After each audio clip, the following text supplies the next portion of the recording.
You know that game in high school where you had to choose a superpower? Would you have flight or invisibility? It was kind of this moral question. The people who chose invisibility, they were kind of creepy, and the people who would fly maybe were risk takers. I don't know. the in all reality, if I had to choose a more, I don't know, reality based superpower, I think the superpower I would actually choose is the power over my own mind. That is, if I'm feeling something or I'm thinking something, I can choose different ways of thinking and feeling.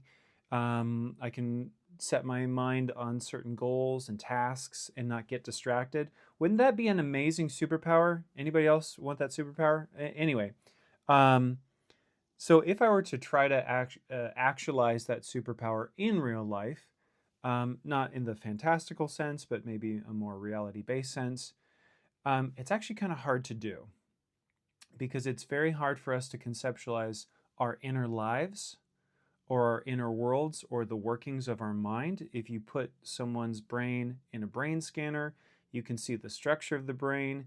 You can see, using an fMRI, you can see brain activity. But that doesn't really tell us too much. I mean, I can see where blood flow goes after a certain stimuli.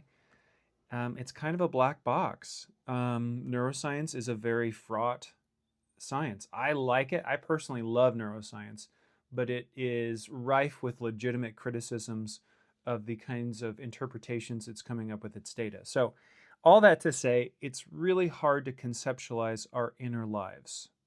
It's really hard to conceptualize our thought life.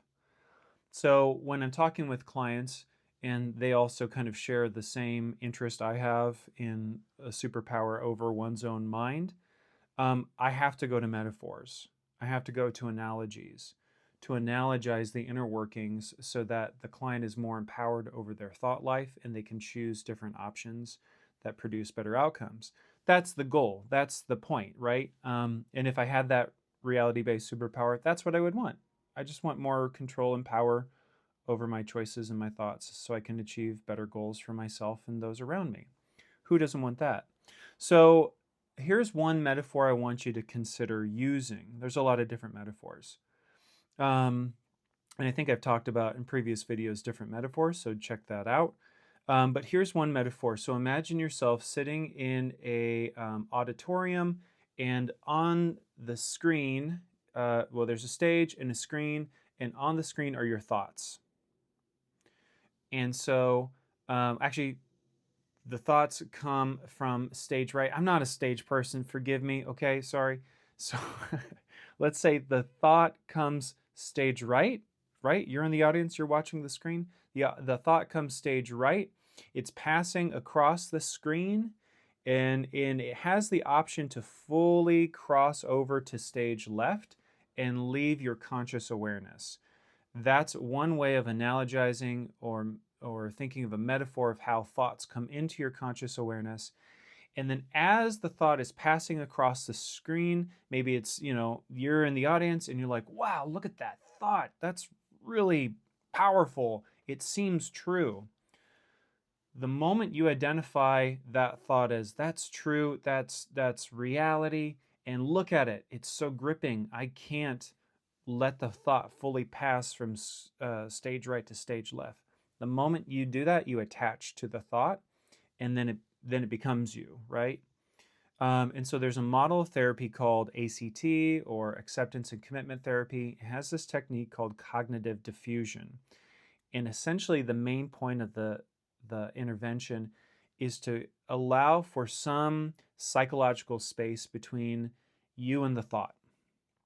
And if you carry this out to its logical extension, maybe we're kind of inducing psychosis or schizophrenia or something like that. So don't go too far with this. Obviously, if it's in your brain, it's part of you.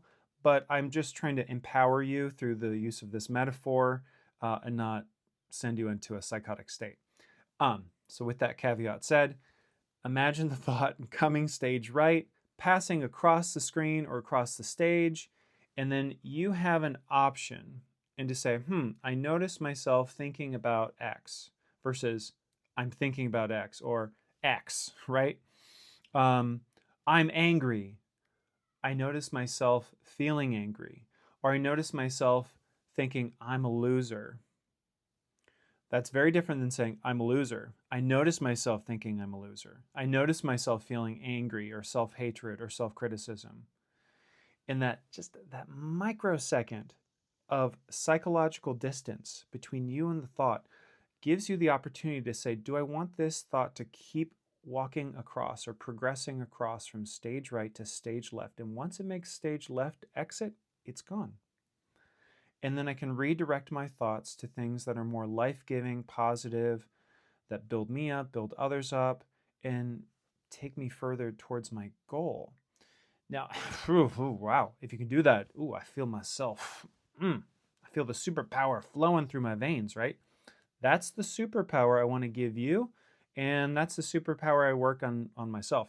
Now, I've got a bunch of other different metaphors and analogies, so don't feel the pressure to do my metaphor, my analogy. Again, I'm just trying to analogize our inner lives that are really hard to conceptualize. We don't necessarily have a great science on it yet. We have a very mechanistic science of neurochemicals, neurons, brain activity, blood flow, etc. But we don't really have like this happened in the brain and produced this thought. We don't have that level of that science yet. Maybe we'll get there. So find the metaphor that works best for you. Um, that's my metaphor. I enjoy it. I sometimes I like having the fun element in the metaphor. Something that I think rings true has to be an element of the metaphor. It has to ring true, and you have to be able to relate to it and find something stimulating about the metaphor. So me being in the stage, I love the movies. I love theater. I love sitting in the audience, watching performances, and then the stage right, stage left, screen, stage. I get all that, right? That just tracks in my brain. Find what tracks for you.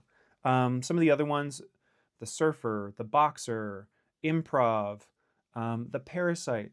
I think I'll get into all those metaphors down the road, but cycle through maybe an index of metaphors, try a couple on, test some out, and see what fits best for you so you can start actualizing that reality based superpower of control over one's own thoughts.